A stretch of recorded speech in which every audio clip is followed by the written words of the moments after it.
Okay, so this question comes from exercise 2D, and it's question 8. It's one that Ahmed's been waiting for a bit of help with this one, so thank you, Ahmed, to your patience. But obviously, quite a few people might want to be looking at this one as well.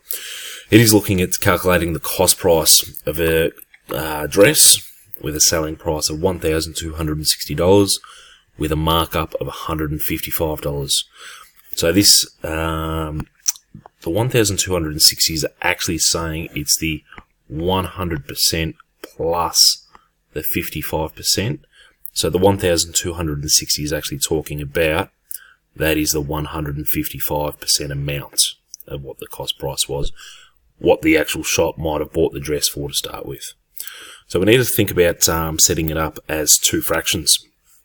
We want to know what the cost price was as looking at it as that's 100%.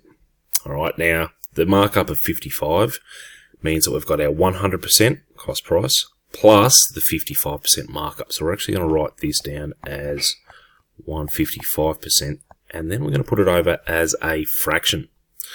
And what we need to realize is that the fraction 100% over 155% actually equals, or is equal to, two other amounts.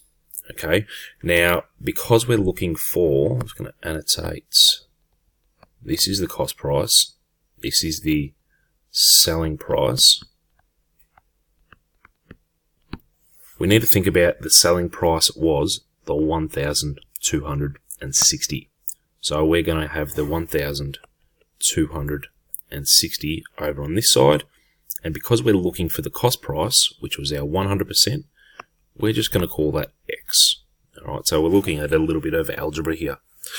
Now, the way we can work this, we need to find what that value of X is. So we can actually calculate what this total amount is, and then have that as a relation, or a ratio, compared to this. So we know that if we have 100, I'm just putting this through on the calculator, 100, and we divide that by the 155, we end up with, I'll round it, 0.645. I'm just going to call it 0.65. Now it's important that we actually keep the original answer to this in the calculator as 0.64516129. Alright, because we want to use that as the exact answer here. We're just rounding it. Now the right side we don't do anything with, we just leave it as X over 1260. Alright, and something that I want to show you guys is the fact that we kind of have 1, 2, 3 different pieces of information, and within those 3 pieces of information we have over here a fraction, and on this side it's kind of on its own, it's doing its own thing. So anytime you have a unknown amount, our X value, in a fraction, alright, and we have an amount over this side, what we can actually do is set it up as what I call the magic triangle. Okay, so this is what the magic triangle looks like, and we put all of our information into it accordingly as to how it sort of fits. So on top of the fraction is our X value. On the bottom of our fraction we have 1,260, and over on this side we have our 0.65. 0.65. Okay, now remembering our 0.65 is actually 0.645161129. So we're going to leave that in the calculator as is. Now, because we're actually looking to find what the value of X is, what we're actually going to do is hide that. So I'm actually just going to erase that for the time being. There it is, it's gone. And what we need to look at is saying, well, X equals whatever's left.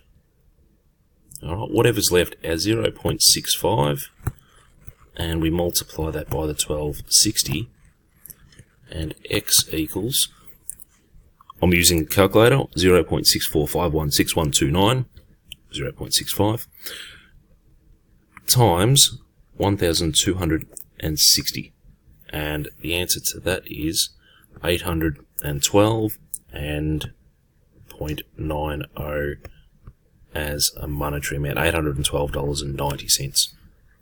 Okay, so that is for the markup. Our 100% is our cost price, that's our X, that's what we're looking for. and our markup was 55, so it's 100 plus the 55 gives us our 155, and the selling price was the 1260. Right, so we have to make sure that these align and these align. Your X is always going to be that selling price. Okay, now the next question is now looking at a discount amount. I'm just going to see if I can squeeze it in over on this side. So we're going to set it up exactly the same way. 100% over equals something over. Our cost price is our X. We don't know what that is. That's what we're looking to solve and what we're looking to find. Discount of 8%. So if we actually did, I'm just going to mark it down here, 100 minus 8, end up with obviously 92%. Okay, so we can say the 92% is equal to our $38. There it is. Okay, so this time we're actually going to end up with an answer on this side that's going to be bigger. Over here we had 0.65. 100 dividing by something smaller than itself is obviously going to give us a 1 point something something something. So on our calculator, 100 divided by our 92, and we get on our calculator, it says 1.086956522. Again, I'm just going to round that. We can go 1 point, I'll round it to 0.9. Alright, so we've solved our left side. The right side remains exactly the same. Alright, so 1.09 equals X over 38. Magic triangle. Again, there it is. Alright, we need to look at what is on top of the fraction. X, again. Our 38 is on the bottom, and our 1.09 is on the left side. So again, we want to highlight the fact that we're looking for our X value here. So if we want to find X, what we want to really do is hide X. There it goes. So to find our X value, X equals 1.09, and we're multiplying that by 38. Alright, now remember, on your calculator, try to keep your answers as specific as you can. So it's not the 1.09 on your calculator, it's the 1.086956522. We're going to use that number, and we're going to do the answer multiply by 38, and we end up with X equals $41.30. So that's what the original price of the dress was. They've taken 8% away from it. We end up with $41.30. So I'm hoping that actually helps you guys understand how to calculate the cost price. Certainly if you do need a little bit more assistance, come and see me at recess, lunchtimes, before or after school, or just stay behind after class. I'm sure we can sort something out for you guys. Alright, thank you very much.